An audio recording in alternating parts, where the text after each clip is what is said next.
Welcome to the podcast, Dylan. It's so exciting to have you on.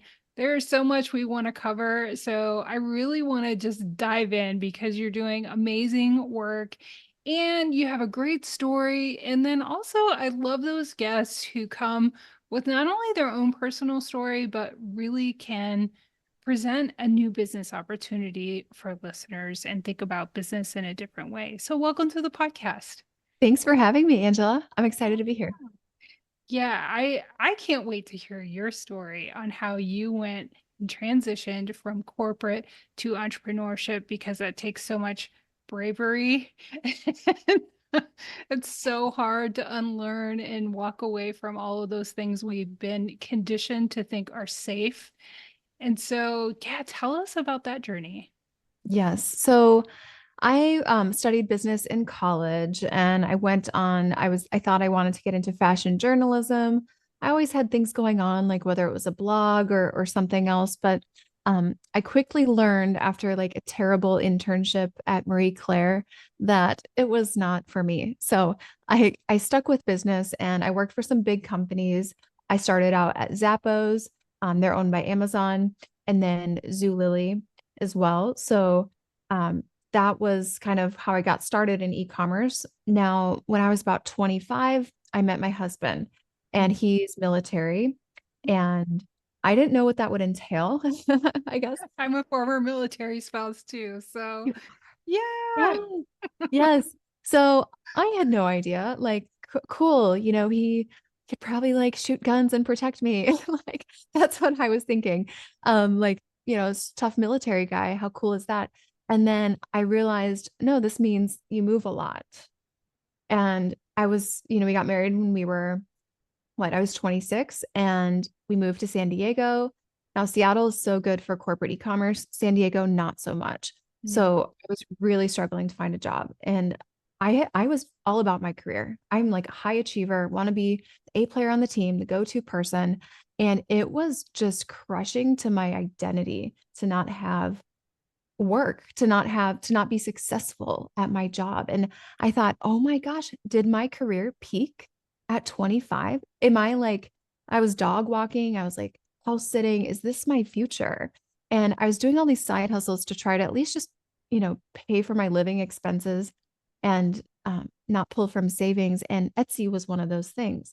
So I took something from our wedding. It was a letter, like an initial in the shape of our last initial. So letter J with flowers all over it, put it on Etsy. I treated it like Craigslist or eBay, just like threw it up there. But then it sold 2 months later. And that is really when I started looking at Etsy completely different. I took all of those corporate e-commerce principles, applied them to Etsy, and within a couple months, we were making, let's see, about 10,000 a month. So yeah, it happened quickly. Finally got the job offer, the dream job offer. About 4 months later, had to make that really big decision of which way do we go. I was only 26 and I bet on myself and went all in on Etsy. Oh, I love that story. And I love you're like the fourth or fifth person on the podcast who has talked about how being a military spouse just kind of fueled their entrepreneurship because they just and that was the same story for me. I had to move around and people would be like, "Why have you moved around?" And then I say, and then they're like, all of a sudden I wouldn't get the call for the next interview. And you know why? It's so tough when you're having to move every couple of years. So I really love that you just found this other way to develop your career and share your gifts. And so I think that that is so inspiring. So now you're like the Etsy guru. You like are you've had massive success. And so talk about how the possibilities of creating passive income in Etsy, because I think that's so exciting, especially for moms who are really looking for an opportunity to share their gifts and earn income, but also have that flexible schedule. Yes. So the potential is definitely there. Now, what I will say is a lot of people, because we've had about 3,000 Etsy sellers that we've helped. Some people come to us without a shop. And that's great. I love that because then there's nothing to fix. It's like Mm, we can start right the first time. But I do have some people who've come to me and said, I'm so sick of working. I mm, just want to have my own business. yeah. And I'm thinking that is not going to make you not have to work anymore. You're Right. going to have to work twice as much up front. So it's, the idea of passive income being passive to get Mm, super off. So we want to always like look at, okay, passive income is the maybe end goal, but up front, it's a ton of action, more action than you could ever imagine to get there. So that's something to consider. Now, Etsy can totally get you there. Like for mm, me, I outsourced my shop, had a military spouse who ran it basically.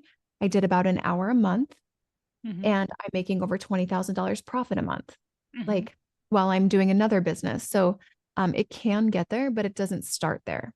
mhm. Yeah. I love that you're not selling the lie that it's super easy. But you have to do a lot of work and then that work compounds. Is that kind of like what happens? Exactly. Yeah. Your first 100 sales are the hardest, Mm, and then followed by the first 1,000 sales. But mhm, once you're making like 2 to 3,000 a month, you can mhm, make 10 to 15,000 a month. At that mhm, point, it's just knowing how to pull the levers, which mhm, is really where e-commerce principles come in. mhm. Yeah. And then I imagine too, if somebody is coming to you, usually from a corporate background, one of the hardest things too is to kind of unlearn that mindset and adopt like hard work always doesn't you don't always have to work super hard for the success that you have, and kind of learning how to delegate. What are some of those things that maybe somebody might have to unlearn if they're wanting to pursue like a passive income situation? Yeah.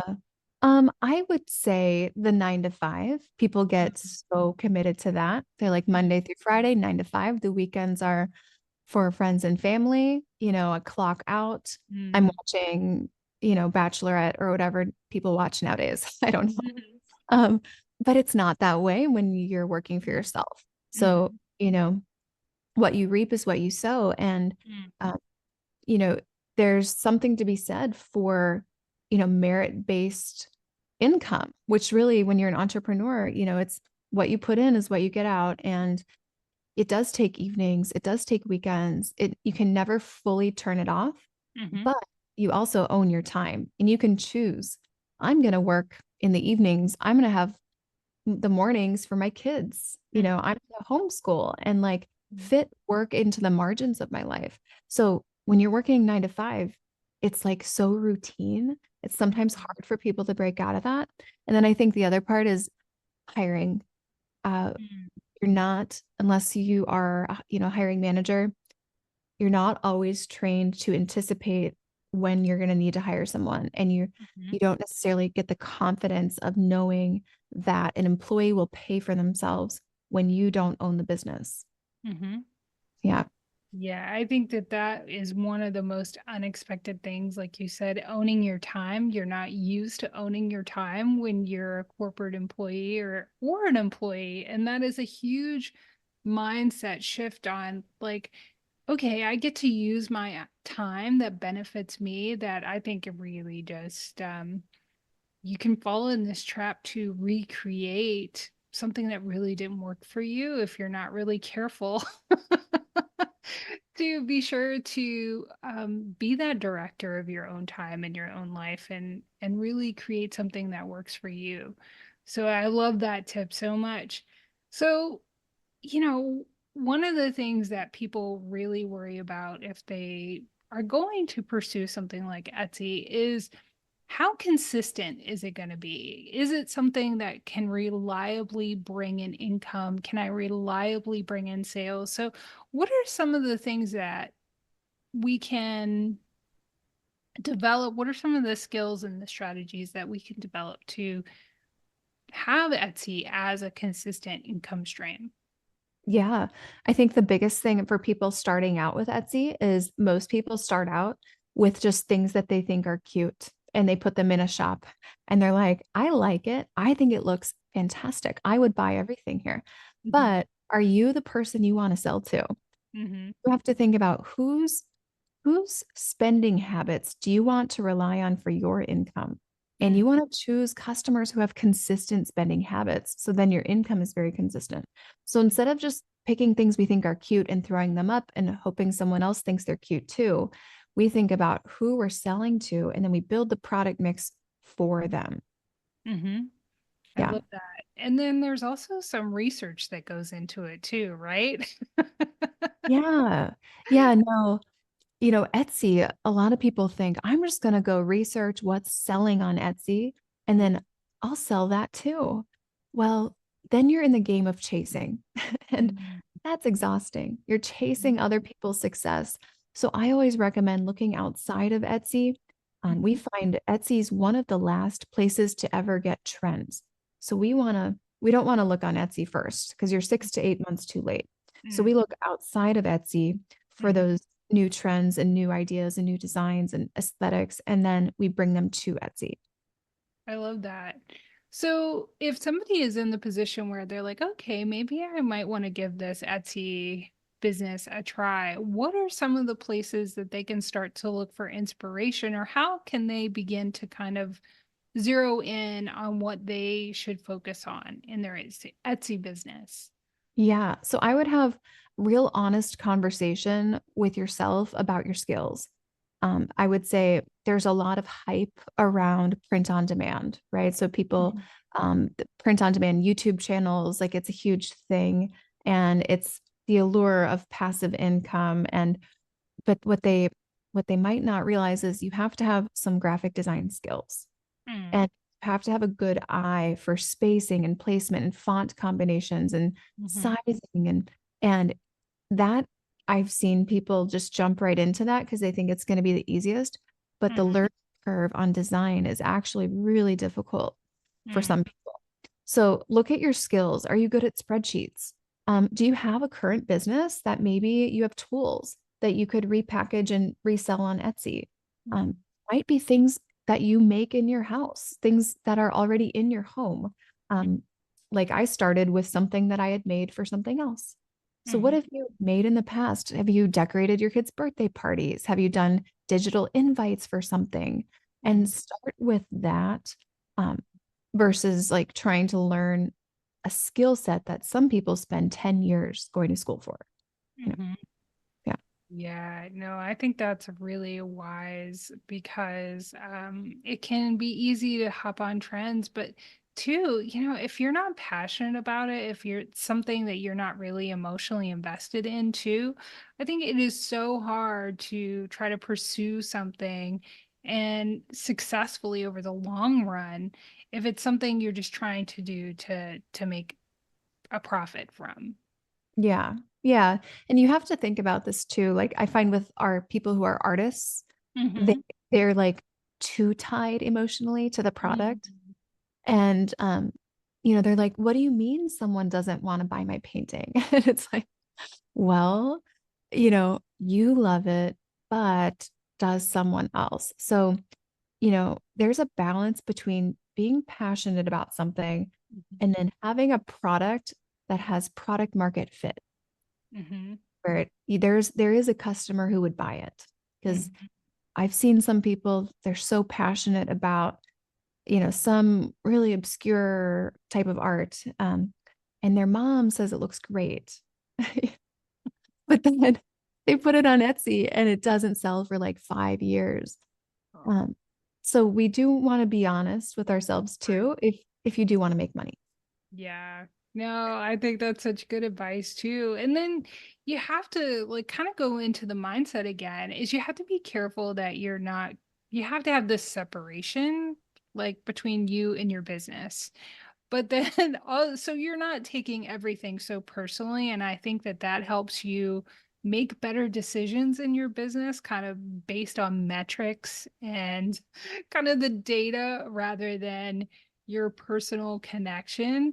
It's like be passionate about it, but don't be so emotionally invested that you're not looking at feedback that either people are giving you or the data is telling you. And then, two, be careful that you're not creating a job for yourself, that you're actually creating a business, because we talk about that too. Yeah, that's so key. Yeah. Um, you could easily create a job for yourself if you're not careful. And so really look at how you want to spend your time. Do you want to be fulfilling orders? Do you want to be creating templates? Do you want to be on a computer? Do you want to be able to travel for a month? And that will determine which product category is best to get into. There's no better or worse category. We have people making, multi six figures and up to seven figures on almost all the categories. So Mhm. it's not like one is necessarily better. Mhm. Yeah. That's great because I think people don't know a lot about Etsy or starting an Etsy business. They might think that, they have to go in one certain direction. But so you help, your team helps, students kind of hone in on where they should find their focus on Etsy and how to do Yes. that. Yeah. Yeah. Because a lot of people know my goal is to make $8,000 a month profit to replace my income. And then I'll feel okay quitting my job. Um, but how do I get there from nothing? Mm-hmm. Who do I sell to? What do I sell? What is the right product mix? How do I price my products? Do I have to do ads or social media or like how do I get traffic? And just the sales and the marketing piece, most of us, even if you did sales and marketing in corporate, it's so different when it's B2C on such a like micro level. Mm-hmm. Oh Yeah. yeah, that's a totally different thing if you're gone from a business to business environment where you're selling to you're trying to get customers.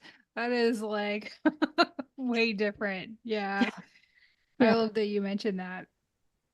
So tell us about your courses or your course that you have that helps students learn how they can become Etsy business owners. And then tell us a little bit too about how that's another revenue stream in your business and how that's like led to your success as well. Yeah. So a couple of years ago, a couple summers ago, actually, I had military spouses like in the wardroom in the community reaching out and saying, like, how are you making more than your husband? Like, like, how is that possible? What are you doing? Because I'm pretty private, with friends and things. I'm more of an introvert. So I shared, like, yeah, you can make a ton of money on Etsy if you wanted to. Like, it's an option you have and it's great for military spouses. And then I realized there's no education on YouTube for with people who had like more of an e-commerce background. There's Mm, people, yeah, there's people who are teachers or nurses teaching Etsy because they had success, right, for themselves, or they got lucky or something happened and they're showing this is how I did it. But no one was showing this is what you do in e-commerce. These are business principles that mhm. we use at Zappos and Zulily that you can apply to Etsy too. And this is why you get a consistent, predictable results from that. So that's what I saw whole in the market. Started teaching on YouTube. People started asking, "Hey, do you have a course or coaching?" Created that, and that was about 24 months ago. And we've had 3,000 sellers go through it. We have about 31 people in the company now, and there's 14 of us on the coaching team. So it's private, one-on-one, unlimited coaching. It's I hate to say hand holding because some people it's like repulsive to them, but it's as much hand holding as you'd want, basically. Yeah. Wow. I mean, that's I was going to ask you what really kind of distinguishes your program from others. And so those e-commerce principles, like what are some of those that can really make you more successful as an Etsy business owner as compared to not getting those? Yeah. So I mean, the first one is where you start with the foundation of your shop, which is Mhm. what are you selling? Most people start with a product. We Mhm. want to start with a customer, right? Because a product doesn't mean that you have a buyer for it. You just have an idea and you hope someone likes it. So Mhm. we start with a customer, we tightly align our product mix with them.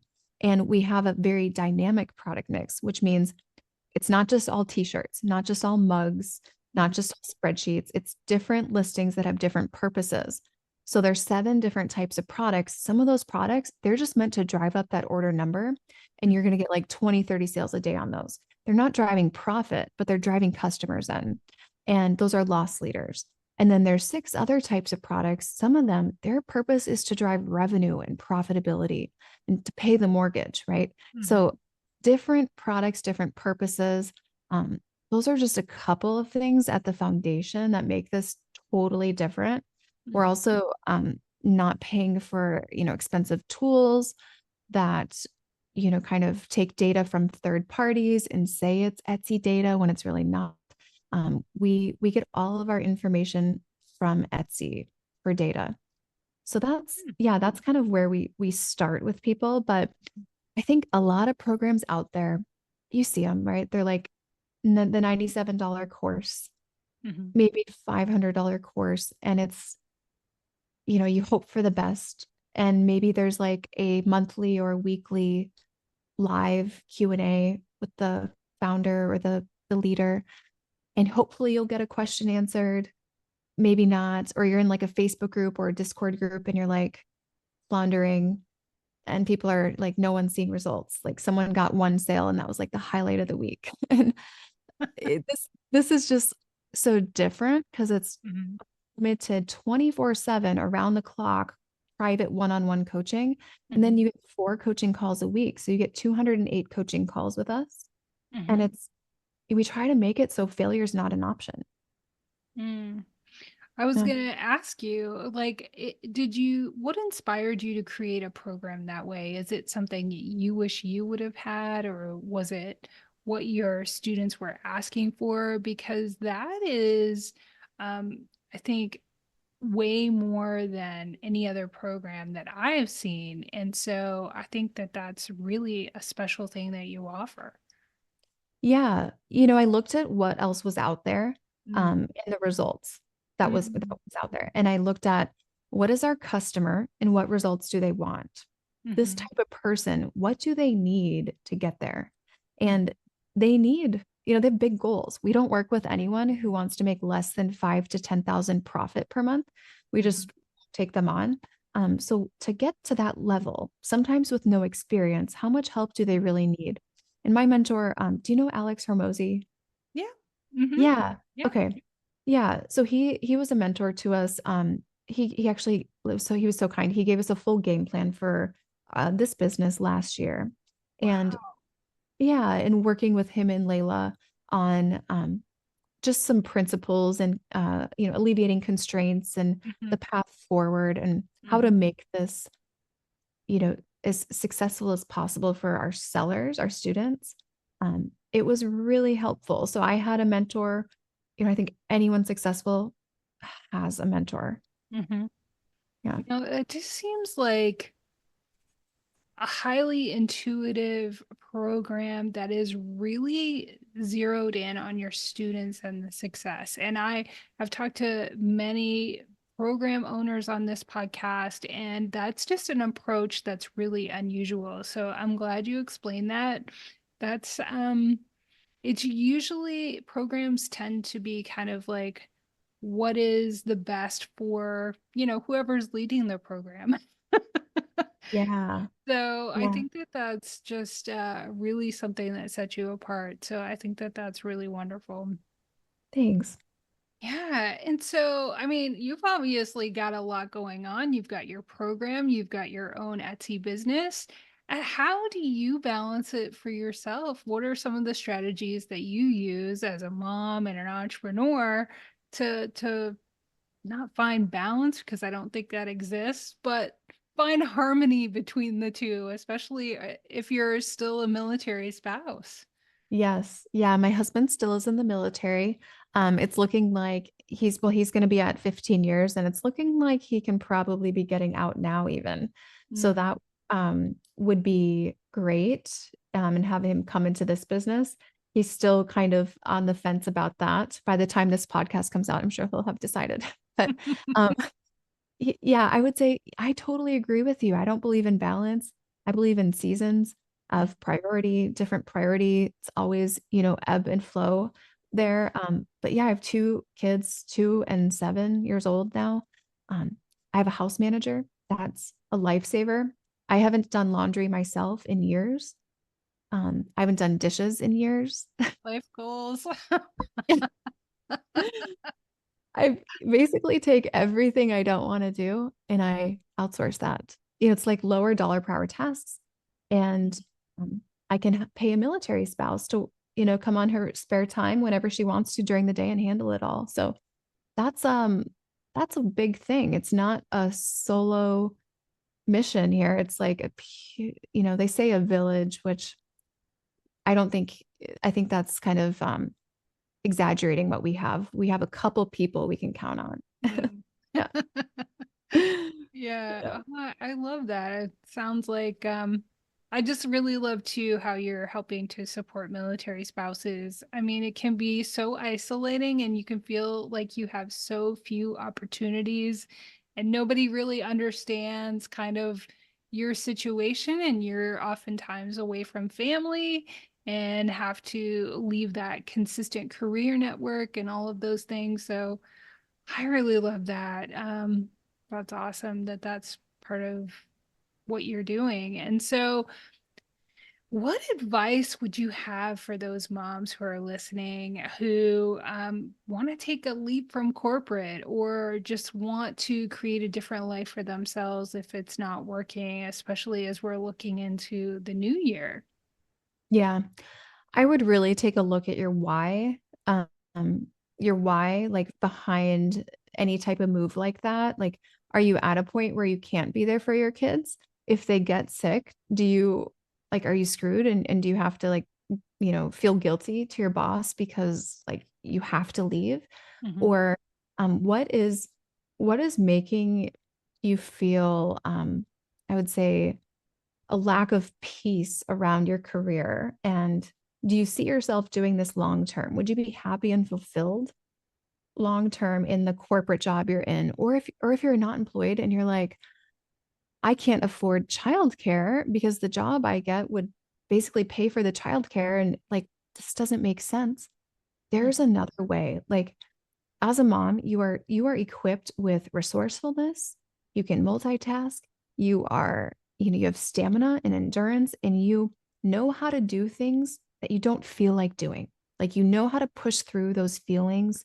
Like I don't feel like waking up, but the baby is crying. Like you make yourself do it. Um, you are equipped, like you are built to be an entrepreneur. You Mhm. totally are. You have it in you if you want that. And you can make a lot more money working for yourself than working for someone else. So it's a risk, but no risk, no reward. Right. Yeah. No, we definitely try to shine a light on those transferable leadership skills as an entrepreneur that you're already developing as a mom and you give yourself zero credit for, especially as a military spouse. You have to have an even higher skill set to do all of the things that you're um, demanded of above and beyond, somebody who might have the luxury of living close to family and friends and doesn't have to think about their next move or deployment or a TDY or Yeah. all of those things. Yeah. You're a figure it out type of person. You Mhm. are. And you were maybe forced to become that way, but you are that way. So Mhm. trust that. Like Mhm. you can have a business. You can make a ton of money. You have it in you. It is a choice. I really believe that. Yeah, I had somebody tell me the other day that just just being an example of possibility was so powerful for them. It wasn't even the figuring it all out, but just somebody saying this is absolutely possible. So I think you're saying that you're an example of that, and giving people a lot of permission to just go for it in this conversation.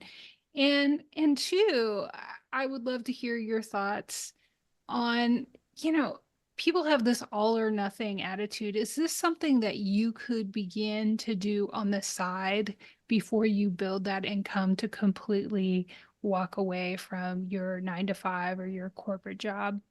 Yeah, yeah. I actually encourage that. To if you do have a corporate job, it's not something where you have to quit that. I recommend, replace your income, have them equal for a few months before you Mhm. step back. If you could go part-time, that's even a great little stair step. Mhm. But what you don't want to do is put yourself in such a vice where you have so much pressure where you can't afford to give your business enough runway to take off. Mhm. That will make you make some poor decisions potentially. So give yourself a little bit of runway, and that probably means continuing your job for a little bit Mhm. and moonlighting, right? Like work nights and weekends. It's you'll look back on that moment though, and in that period where you did both and be so proud of yourself. Ah, And that will fuel your confidence and you'll feel unstoppable. right. Yep. Do not listen to that little voice in your head that tells you you don't have the time. You can find time in the margins, as you said. I love that because it's absolutely possible. And just think creatively, change your relationship with time and quit telling yourself you don't have any. Yeah, there will never be perfect conditions ever. If you're waiting for it, you'll be waiting forever. Yeah. I love that. And so we're running up a little bit against time. If you had a takeaway or a few takeaways that you wanted to leave with listeners, what would that be? I would say that in today's age, if you have access to the internet, like you really can make as much as you want. I firmly believe that.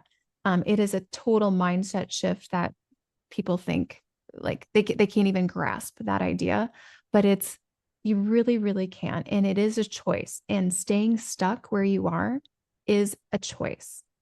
And the thing is, like successful people, they're really no different than you. They're just making the hard choices. And things are going to be hard no matter what. Staying stuck is hard. Taking that leap is hard. So, like, which one do you want? When what will leave you with less regret 20 years from now? Mm, I love that. It's so true. It's like I always say, in the 90s or, a decade or two ago, you might have been able to say, oh, I can't start a business because you legitimately had to open a brick and mortar and you had overhead and you had to get loans and you had to figure a lot more out. And you had to completely change your life in a way that you don't necessarily have to now if you have a cell phone and a laptop. So I think we are the the buck stops with us and how much we want to change our mind and really change our life because we have the ability to do that. And so I love that you're helping women do that and moms do that and military spouses do that because it's really powerful and it's empowering us in a way that has just not been possible before. So Yeah. Yeah. It's amazing. And sometimes you just need someone who's where you want to be to say, here, come with me. You can do this. Let me show you. Yeah. yeah, no, I love that. And if listeners want to come with you, which it definitely sounds like it's an amazing journey to go on, where can they connect with you and learn more? Yes, I would say definitely follow us on Instagram at Dylan Jahraus.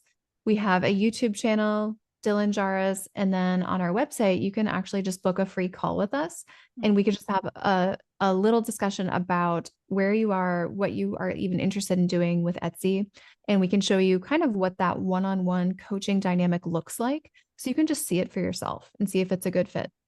Yeah. And you're also an awesome podcast host as well.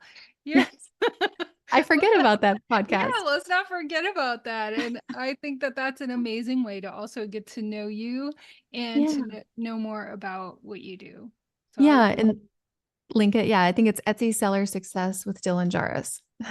yeah, that's Yeah. awesome. And I will definitely leave links in the show notes so listeners can dive in and, be in your orbit. Thank you. Yeah, excited to connect with all of you.